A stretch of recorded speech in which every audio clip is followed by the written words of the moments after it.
Hi,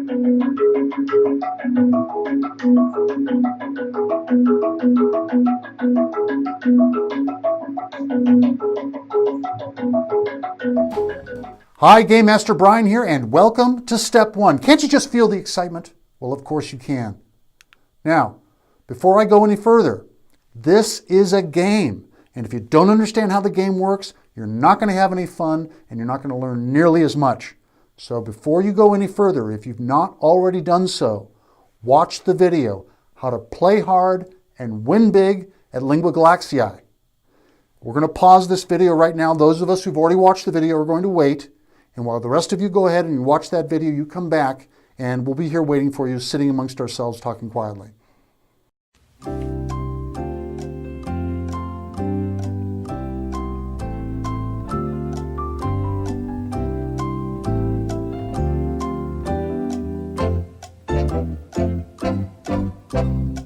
Okay, now everyone's back. Everyone has watched the video, How to Play Hard and Win Big at Lingua Galaxii, so we can proceed.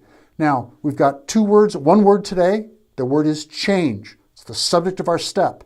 And our definition is the single constant force present in all things and the engine of possibility. Now, we have a rule of the day, or a code, which is in sync with our definition. So the very first rule of the game is the physical world is in a constant state of change. Okay, you're getting the theme of the day, right? Now, what's very exciting about this first step is that we have an in-studio guest. That's right, Rock has agreed to join us on stage to talk about the nature of change. Now, Rock and I have been together for a couple of years, and what? We've been together 2 years and 3 months. Thank you.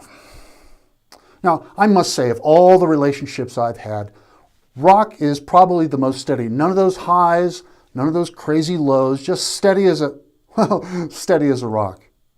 And Rock is going to talk to us today about change. So on 3, what I want us to all do together is to concentrate on Rock and hear everything that Rock has to offer to us about the nature of change. Okay?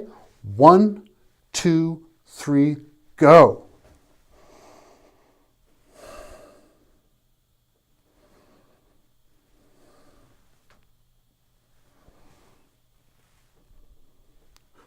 Well, I got to say here, ladies and gentlemen, this is a little embarrassing because, quite frankly, I don't see any evidence of change.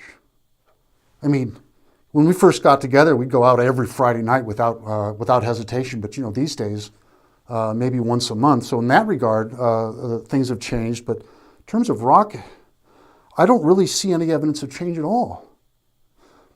How about, though, if we brought in a geologist? Would a geologist have something different to say about Rock as it relates to change?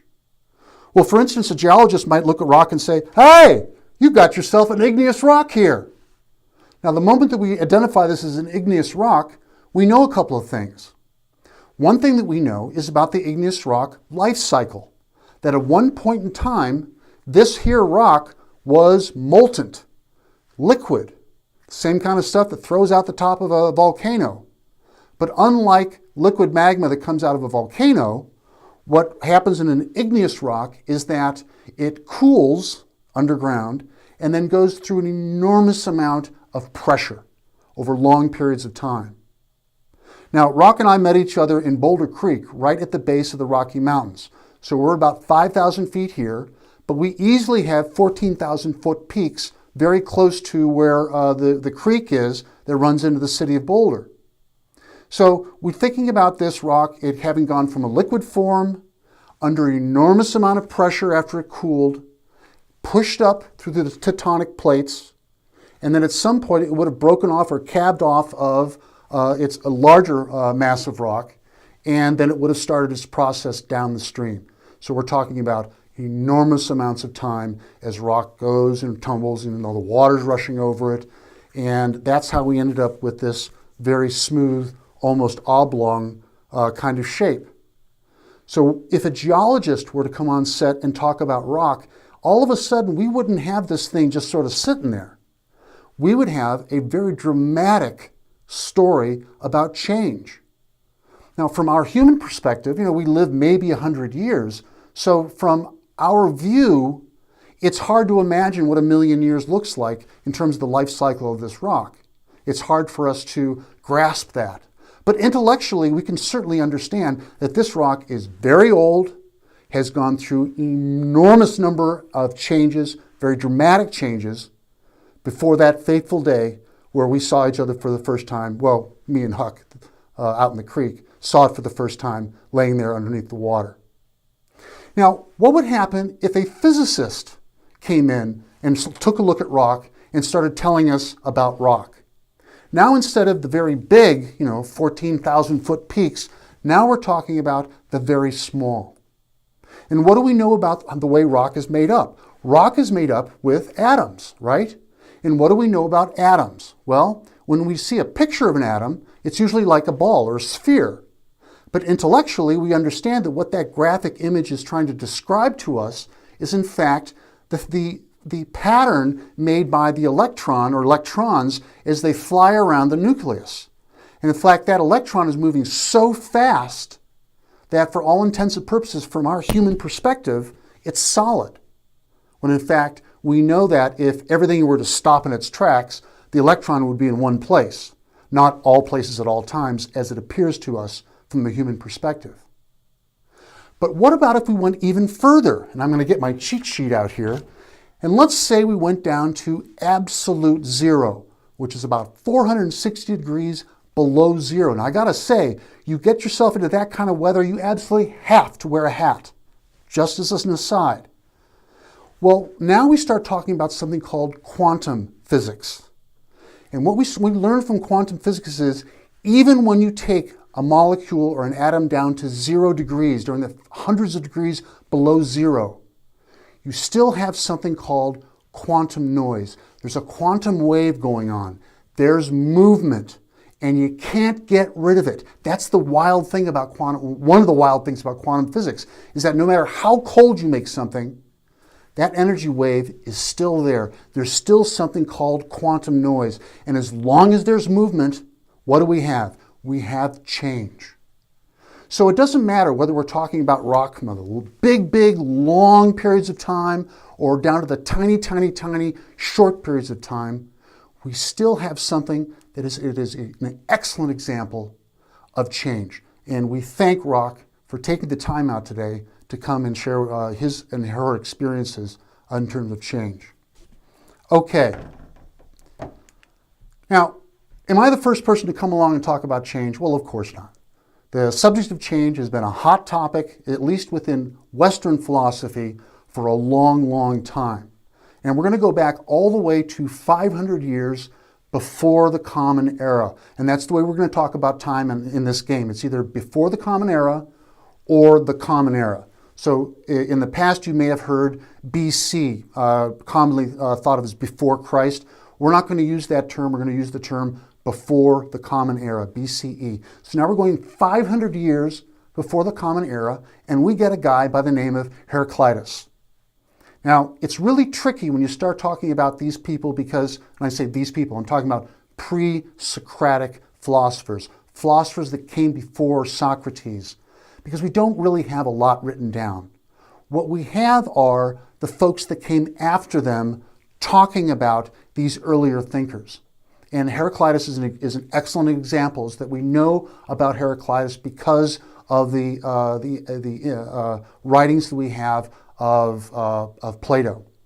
Okay, without going any further, what does Heraclitus have to say about change? He has to say this: nothing is permanent but change. 500 years BC, we're already talking about the constant nature of change. Now let's bump up to Marcus Aurelius. Now we're going way ahead, about 600 years in advance.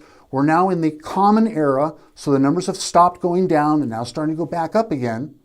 And we've got a guy by Marcus Aurelius who is a Roman emperor and considered one of the good emperors, and is also considered one of the most important Stoic philosophers. So let's take a look at what Marcus Aurelius has to say. Reflect frequently upon the instability of things and how very fast the scenes of nature are shifted. Matter is in a perpetual flux. Change is always and everywhere at work. It strikes through causes and effects and leaves nothing fixed and permanent. Pretty strong views about the nature of change. Now we're going to go to Edmund Burke. We're going to vault way ahead in time. We're 1,000 years or more further on. We're in the 1700s. Now, Burke was an Irishman who ends up going to England and becoming a member of Parliament. Not a bad move, considering the relationship between England and Ireland. And what does Burke have to say? A state without the means of some change is without the means of its conservation. Well, what's Burke talking about? What he's saying is, if we're going to make a social system, if we humans decide we're going to organize, we better make sure that that organization is capable of adjusting to all the changes that are going to come along. If you create a social system that is unwilling to interact with change, unwilling to accommodate change, then that social system is going to fail. That's the message of Mr. Burke. Now we're in the 1800s. We're now going to hear from Henry Wadsworth Longfellow, and this is how he starts one of his poems. Turn, turn, my wheel, all things must change, to something new, to something strange. Nothing that is can pause or stay. The moon will wax, the moon will wane, the mist and cloud will turn to rain, the rain to mist and cloud again, tomorrow be today. So clearly Longfellow is keeping up our theme of the day today, and he is acknowledging the important role of change. Now, Charles Darwin, most of you have heard of him, the father of evolution, the author of Origin of the Species. Take a look at what he has to say. We are always slow in admitting any great change of which we do not see the intermediate steps. So what Darwin's commenting on is the fact that we humans are not naturally predisposed to seeing big change unless we're intimately involved in the incremental steps.